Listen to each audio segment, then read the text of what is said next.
Hello friends, good morning. Welcome back to my channel. मैं हूं आपकी फ्रेंड जागृति और आज का ब्लॉग मेरा स्टार्ट होता है सुबह 5 बजे से और मेरे पढ़ाई के साथ। तो चलिए आप लोग को बाहर का थोड़ा सा व्यू दिखाते हैं। जो बाहर बहुत तेज़ों से हवा चल रही है। आजकल बहुत ठंडाई मौसम रह रहा है सुबह सुबह, बाकी दोपहर होते ही बहुत तेज़ों से गर्मी पड़ रही है। ये हवाएं दिन भर चल रही है बट दोपहर में ना ये लू के टाइप में लग रहा है, गर्म हवा दे रहा है और सुबह के टाइम में अच्छा लगता है। तो बस इसी हवाओं के साथ चलती है मैं अपनी पढ़ाई स्टार्ट करती हूँ। जो विंडो से हवा आती है तो अच्छा लगता है पढ़ाई करने में। तो फ़िलहाल मैं एनसीईआरटी कंप्लीट करने वाली हूँ आज, जो अभी 7 टॉपिक्स पे पहुँची हूँ और इसको फाइनली कंप्लीट करने के बाद ही उठने वाली हूँ, जो मैं आप लोग के साथ शेयर करूँगी। तो फ़िलहाल आज मेरे टारगेट का हो गया है 9वां दिन, बस 1 दिन और बचा हुआ है। बाकी 31 तारीख तक मुझे सारे एनसीईआरटी कंप्लीट कर लेने हैं। तो टारगेट तो कंप्लीट होगा। बाकी मैं ये थ्योरी के लिए बनाई थी, अपना जो बैच ली हूँ उसके लिए, तो वो मैं ऑलरेडी ना पढ़ चुकी हूँ, ऑनलाइन देख चुकी हूँ। बस मैथ का ही एकदम प्रॉपर एकदम पूरा नहीं देखी, कुछ कुछ कंटेंट देखी। बाकी A to Z अब शुरू से मैथ पढ़ने लग जाऊँगी ना तो उतना टाइम नहीं है, इसलिए मैं उसको प्रीवियस ईयर करते हुए देखूँगी। तो बाकी अभी मेरा ये कंप्लीट हो जाएगा तो प्रीवियस ईयर लगाना शुरू करूँगी, क्योंकि इस बार टाइम अच्छे से मैनेज करना है और प्रीवियस ईयर बहुत सारा लगा के जाना है ताकि अच्छा नंबर गेन करवाऊँ। तो बस अपनी पढ़ाई तो मैं कर रही हूँ जैसे तैसे। और आप लोग कैसे पढ़ाई कर रहे हैं और आप लोग कैसे हैं, आशा करते हैं अच्छे होंगे और अपनी पढ़ाई भी अच्छे कर ही रहे होंगे, मन लगा कर रहे होंगे। और फिलहाल आप लोग CTET की प्रिपरेशन कर रही हैं या फिर कर रहे हैं, कोई ना कोई सब लोग कर ही रहे होंगे जो लोग भरे होंगे। तो आप लोग कैसे करते हैं, क्या जो मैं कर रही हूँ वो सही तरीका है या नहीं है, ज़रूर टिप्स दीजिएगा कमेंट करके, ताकि मुझे भी आइडिया लगे कि मैं सही से पढ़ती हूँ या फिर नहीं पढ़ती हूँ।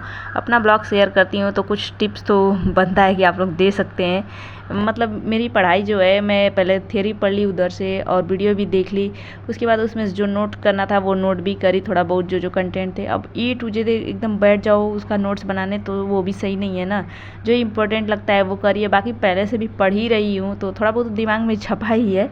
तो उसके बाद CTET को अभी रीडिंग लगा लेती हूँ। इसमें से नोट्स नहीं बना रही हूँ, बस हाईलाइट करती जा रही हूँ ताकि अगर फिर से ज़रूरत पड़े पढ़ने की तो मुझे हाईलाइट वाला पॉइंट अच्छे से दिख जाए। और फिलहाल जो इसका पहली बार मैं रीडिंग कर चुकी थी उसमें भी थोड़ा बहुत हाईलाइट करी थी और दूसरी बार तो एकदम अच्छे से करके पढ़ी हूँ।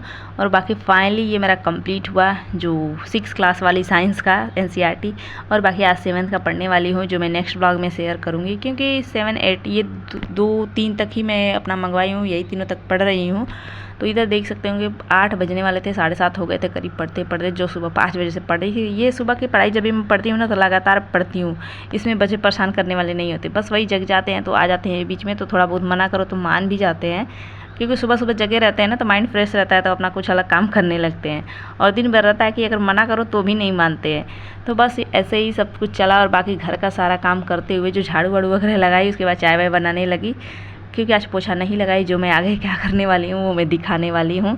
तो फिलहाल चाय वाय पीने के बाद फिर मैं लग गई इन सब कामों में, बच्चों को थोड़ा बहुत कुछ खिलाई, उसके बाद ये सब कामों में, क्योंकि इसमें बहुत टाइम लगने वाला है। तो अगर बच्चों को नहीं खिलाओ तो उनको भूख लग जाएगी, अलग प्रॉब्लम होगी, इसलिए खिला पिला के फिर मैं चलती हूँ।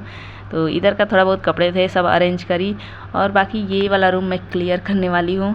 गर्मियाँ बहुत ज़्यादा ही पड़ रही हैं। तो फिलहाल 2 रूम है, रहता है 2 BH का है, तो एक रूम में सोते हैं, एक रूम में कपड़े वगैरह रखते हैं, ये सब पड़ा रहता है। जैसे अब सामान वगैरह कहाँ जाएंगे, कपड़ हो गए, जो भी कार्टून वगैरह है, सब कुछ संभाल के रखना पड़ता है। अब ट्रांसफ़र जाओ इधर उधर तो सब कुछ पैक करके ही ले जाना ही पड़ता है ना। तो फिलहाल सब कार्टून अच्छे संभाल के रखते हैं। तो एक रूम में ये सब भरा रहता है कबाड़े की तरह। किताब भी इसमें सफाई करो, धूल मिट्टी तो जब ही जाता है, मतलब उसके ऊपर जम जाता है। तो डेली पोछा तो लगाती हूँ मैं सारे रूम में, उसमें भी लगाती हूँ। ऐसे नहीं उसमें नहीं सोना है तो नहीं लगाना है, डेली ये सब काम करती हूँ। लेकिन आज सोचें आज इसमें शिफ्ट होना है। मतलब दिन के टाइम में, जैसे दोपहर में बहुत तेज़ों से गर्मी होने लगता है और इधर है कि इस साइड में थोड़ा प्लांट ज़्यादा है ना तो इधर धूप नहीं आता, इसमें वाली शाम को आता है। मतलब शाम के साइड इस साइड सूरज आता है तो थोड़ा गर्म होता है रूम। और बाकी जिसमें हम लोग पहले से रहते हैं ना उसमें सुबह से ही एकदम मतलब धूप तो आता नहीं है, लेकिन गर्मी उधर ही से आता है, सूरज उधर ही रहता है तो गर्म हो जाता है रूम में, जिसकी वजह से धूप में बहुत प्रॉब्लम होता है दिन के टाइम में। इसलिए इधर की सफाई कर रहे हैं कि ताकि दिन में इधर अपना सर्वाइव कर लेंगे कैसे भी, क्योंकि सर्वाइव भी करना रहता है। रात में थोड़ा ठंडा हो ही जाता है मौसम। तो गर्मियों में कैसे भी बस बचना है, क्योंकि बहुत तेज़ी से गर्मी है जो बच्चों को नुकसान भी कर देता है। जो मेरे बेटे को ऑलरेडी गर्मी लग गई थी, गए थे बीच घूमने तो यही प्रॉब्लम था। धूप नहीं था, बता रहे थे कि गर्मी बहुत ज़्यादा है ना, आप लोग के साथ शेयर करी थी। धूप नहीं था फिर भी उसको धूप लग गया था। बदली का मौसम था, पता नहीं कैसे, तो अपना घर पे आया, ये हाल हुआ था। तो फिलहाल सही है, अभी तबीयत उसकी दवाई वही खाया है। तो ये सब फाइनली क्लियर करने के बाद सारा उसमें का जो कपड़े वगैरह थे सब इधर लेके आई, फिर उसको भी अरेंज करी रखी, फिर बच्चों को भी साथ साथ नहलाई, उसके बाद खाने का भी व्यवस्था करी, सब कुछ साथ साथ करती जा रही हूँ। जो इधर देख सकते हैं फाइनली रूम क्लियर हो चुका है, बच्चे इधर खेल रहे हैं आके, मतलब इसमें गद्दे वगैरह भी लगा दिए ताकि आराम से इसमें लेटने को सही रहेगा दोपहर के टाइम में। और फिलहाल हम लोग इधर खाना पीना बनाए, खाए पिए, फिर मैं बच्चों को अपने फाइनली सुला चुकी हूँ। अब चलते हैं, थोड़ा सा पढ़ लेते हैं, सवाल वाल देख लेते हैं, क्योंकि ये भी ज़रूरी है ना, पढ़ाई तो बहुत ज़रूरी है, बिना पढ़े कुछ नहीं होने वाला है। तो बस उसके बाद देख सकते हैं, ये ब्लॉग मैं पहले ही आप लोग को शेयर करने वाली थी बट नहीं कर पाई थी। ये मेरा पार्सल आया था जो मैं अभी दिखा रही हूँ आप लोग को, जो कबर्ड में मंगवाई हूँ, छोटा छोटा जो स्पेस वाला है, बाकी उसको पता नहीं क्या बोलते हैं, लेकिन वही कवर टाइप है, छोटा छोटा उसमें रैक है। तो सही है, छोटा छोटा सामान रखने के लिए या कोई पर्स हो गया, कुछ भी रखने के लिए ना सही है। अभी जब भी ना इधर उधर पर्स लाओ, कहीं टेबल पर रख दो, कहीं कुछ रख दो, ऐसे रखते रहते हैं ना, तो उसमें अब मैं सब कुछ रख देती हूँ। मैं क्या रखूँगी, मेरी बेटी सब कुछ भर चुकी है इसमें। तो देख सकते हैं कैसा है, बहुत अच्छा प्रोडक्ट है, अगर आप लोग को लेना होगा तो ले सकते हैं। अगर छोटे छोटे सामान है उसे रखने के लिए बहुत सही है, साइड में लगा दो, कॉर्नर में लगा दो, कहीं भी लगा दो। तो इसका लिंक मैं डिस्क्रिप्शन में दे दूँगी, अगर लेना होगा तो ले लीजिएगा। मतलब फ़िलहाल होता है ना कि मंगाओ रिटर्न करो, ये सब लगा रहता है, तो वो अलग लगता है। फ़िलहाल जो अगर कोई लिया है, अगर अच्छा लग रहा है, अगर वही लिंक मिल जाए तो वही आ जाता है, तो सही रहता है। तो बस वही है, आप लोग को अगर अच्छा लगे तो मंगा लीजिएगा, लिंक डिस्क्रिप्शन में रहेगा। तो बस ऐसे ही मेरी ब्लॉगिंग तो चलती ही रहेगी और मेरी पढ़ाई भी चल रही है। जो नेक्स्ट ब्लॉग में अब मैं 7 क्लास वाली NCERT शुरू करूँगी साइंस का, तो वो ब्लॉग भी आप लोग को देखते रहिएगा और बताते रहिएगा ज़रूर कि मेरी पढ़ाई सही चल रही है, मैं सही तरीके से कर रही हूँ या नहीं, ऐसे मेरा सिलेक्शन होगा कि नहीं, क्योंकि मैं अपने तरफ से तो पूरी कोशिश करती हूँ। और बाकी वो तो कुछ आगे पता चलेगा क्या करना है, वो तो एग्ज़ाम के बाद ही पता चलेगा। लेकिन अभी तक तो अपनी तरफ से पूरी कोशिश कर रही हूँ ना, मेहनत भी कर रही हूँ, ऐसा नहीं कि बस ऐसे ही कर रही हूँ। बहुत मेहनत लगता है, बहुत मुश्किल से टाइम मिलता है बच्चों के साथ, जो देख सकते हैं कितना टुकड़ों में मैं पढ़ाई करती हूँ, छोटा छोटा टुकड़ा जो टाइम मिलता है वैसे ही। क्योंकि इस बार नहीं पढ़ा ना, तो अब कब पढ़ने का टाइम नहीं आएगा, अब पढ़ने का टाइम आ चुका है। तो मन लगा के, अगर आप लोग पढ़ाई कर रहे हैं ना, तो मन लगा के करिए, क्योंकि बार बार एक ही एग्ज़ाम दो बहुत बेकार लगता है। जो मेरे से आप पूछ सकते हैं, बार बार एक ही एग्ज़ाम दो ना बहुत बेकार लगता है। जैसे CTET का मैं करीब 3-4 बार दी हूँ, बहुत बेकार लगता है। इसलिए बस उसका लास्ट ही है, अब मैं वही लास्ट देने वाली हूँ, उसके बाद अब कभी CTET का नहीं बनने वाली हूँ। बाकी अब अदर एग्ज़ाम की तैयारी में तो लगी ही हूँ। बाकी CTET में वही 2-4 नंबर से रुक जाना तो बहुत बेकार लगता है, क्योंकि मैं हमेशा ना बस खाली यूट्यूब देख के गई थी, अपना पेपर दे के आई थी।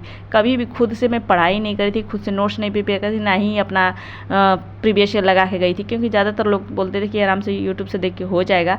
और फिलहाल मेरे को टाइम भी नहीं मिलता था कि मैं कैसे पढ़ पाऊँ, लेकिन अब मेरे को धीरे धीरे आइडिया हो गया है और पता भी चल गया है कि ऐसा नहीं होने वाला है। मेहनत तो करना ही पड़ेगा, मेहनत ही साथ देता है, यूट्यूब कुछ नहीं है, मेहनत करेंगे तो ही यूट्यूब भी साथ देता है। तो इधर मेरी पढ़ाई हो चुकी, जो शाम के करीब 4 बज रहे हैं, तो इधर बच्चों को ट्यूशन का टाइम हो जाता है, चलते हैं बच्चों को कुछ खिलाते पिलाते हैं। तो इधर फ्रूट आ गया, जो लीची आ गया, और मैंगो, क्योंकि मैंगो मिलता नहीं, मेरे को इतना अच्छा लगता है मैंगो, मेरे को मैंगो बहुत पसंद है, लेकिन इधर खाने लायक मैंगो मिलता नहीं। ये भी आता है ना, ये भी देखने में बस सही है, खाने में अच्छा नहीं लगता है, बस उसका शेक ही बनाते हैं, और ऐसा नहीं है कि कभी खा सको। तो ऐसे ही इधर फिलहाल लीची भी आ गया है, तो लीची इधर 200 रुपये केजी है, जो आधा केजी डंठी है और आधा केजी वाली लीची है। तो बस ये सब हम लोग खाए पिए, फिर बच्चे अपना पढ़ाई कर लिए थे, फिर उसके बाद हम लोग गए बाहर। जो बाहर इतना तेज़ों से हवा चल रही है, लग रहा है जैसे उड़ जाएंगे। शाम को अच्छा लगता है ये हवा जो चलती है इतना तेज। तो चलिए मिलेंगे नेक्स्ट ब्लॉग में। आज का ब्लॉग बस इतना ही, कैसा लगा कमेंट करके बताइए, पसंद आया तो लाइक कर दीजिए, चैनल पहली बार आए हैं तो जरूर सब्सक्राइब करिएगा। मिलेंगे नेक्स्ट ब्लॉग में, तब तक ले bye bye, thanks for watching, like share subscribe.